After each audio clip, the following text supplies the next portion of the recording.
something that companies have been using as a marketing campaign, and we see this over and over again, and it's becoming this trendy buzzword, is coaching in organizations. So whenever you look at kind of the benefits of what each company offers, we always see this, oh, we have this coaching and mentoring in place, you know, our managers are our coaches, etc. But is it really the reality? In most cases, it's not. And it's not to blame the managers. They have plenty on their hands. And realistically, we cannot expect a manager who's never had coaching experience or doesn't have this innate ability to kind of, you know, coach others to be better at their jobs or whatever it may be. No matter how much we, you know, think that managers should have those skills, just simply putting them through a 3-day course on coaching and then kind of asking them to be a coach in their teams is not really realistic. It takes a lot of experience, it takes a lot of patience, and at the same time also they're not exactly measured by it. So for managers, they're just driven by getting their people to do what needs to be done. And again, you know, it's one of those things when you've been doing things in the business a certain way, it's very difficult for you to pause and completely change the way you approach your team. And when it comes to coaching, what a lot of people mistaken about it is that this is where you sit and you give feedback and you kind of tell person what to do. And it's not that. It's a long-term engagement, kind of ongoing, consistently conversation that you have with the other person. But really what happens in that conversation is you're just a soundboard. You're there to guide them to come to their own conclusions and decisions, etc. The minute you start telling them what to do, it's no longer coaching. We can call it mentoring, guidance, advisory, but it's not coaching. So if as organizations, we're going to continue to use this as marketing campaign in our marketing campaigns, maybe we just need to be careful about how do we define coaching as it refers to coaching teammates. Hi guys, Elena here from Western. If you're enjoying this episode, please make sure to hit the subscribe button to stay up to date on weekly new videos that we have coming out on personal and professional development topics. Also, feel free to send your questions and engage with us and comment in the YouTube videos in the comment section below. Now back to the episode. Elena, so if we had to summarize what is coaching is the human factor that allows removal of beliefs and biases that anyone like us, we have, because we were born with a certain set of rules that our families, the society has told us about how to do certain things, or even the leadership in our company. So we replicate it. So we need to be able sometimes to break these limiting beliefs. I cannot do it. I think that way. It has always worked that way, so it should work again. And coaching is made for that. So it also creates trust and confidence and acts as a guardian of the process for change. And change is the big goal of coaching. It is incredible the impact that it has in corporations in terms of productivity, in terms of feeling belonging, the engagement that it can generate. It has proven results by research. But as you said it, Elena, the problem is that it's too damn difficult.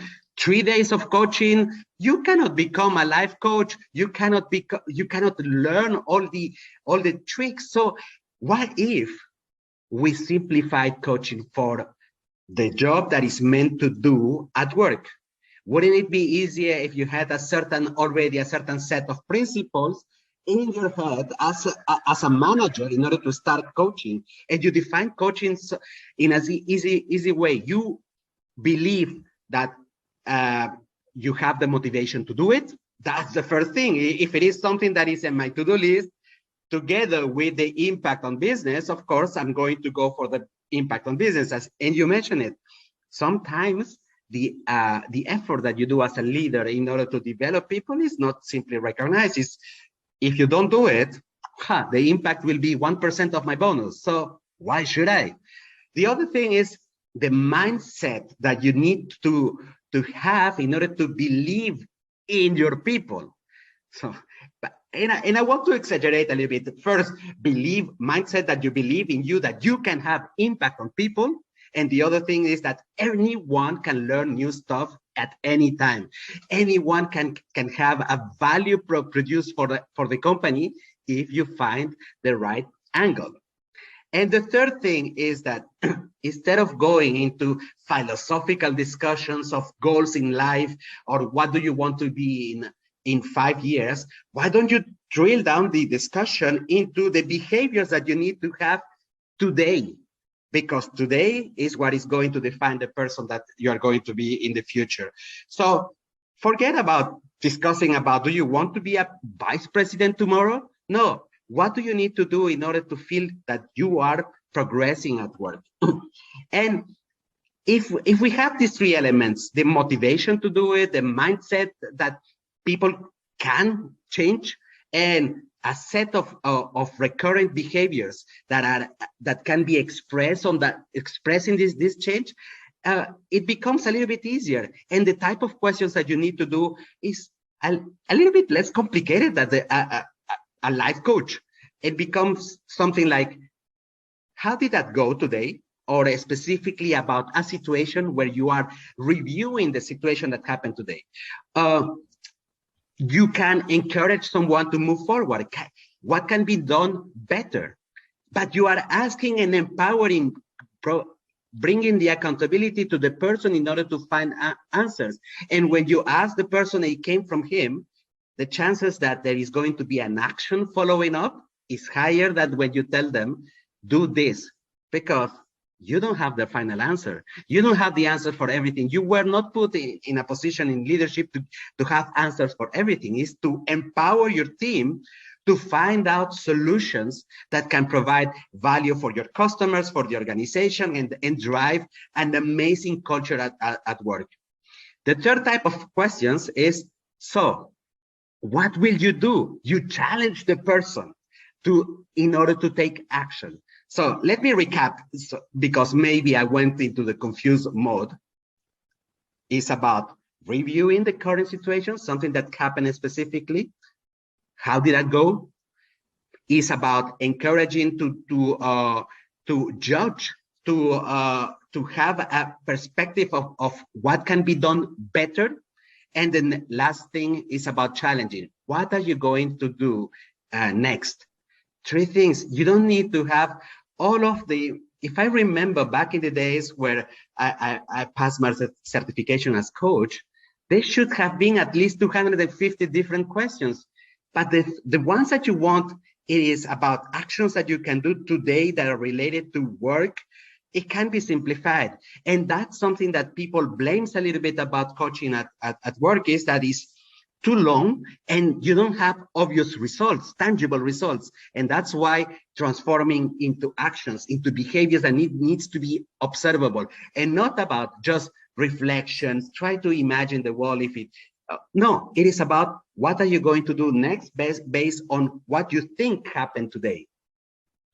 So we are living a world of transformation, and basically training alone cannot pull it out, because people requires a process of learning how to learn. They don't need to be told what exactly needs to be done. It is about creating the process where they are able to question themselves. And it's not about transfer of knowledge. So we are getting there, because we know that motivation to do things after a training, it goes like, I'm super excited, I have learned a new stuff, but my motivation when I start living the day-to-day, like too much to do, too many things, of course, it's an effort. And we have talked about it several times. Change is difficult, and the brain is not made to accept change. But the brain can be manipulated into actions. And the smaller these actions are, and the role of the coach or the leader who acts as a coach is to help people remove these limiting beliefs and biases that we have, create the trust, encourage, and empower someone, enable someone to do these actions, right?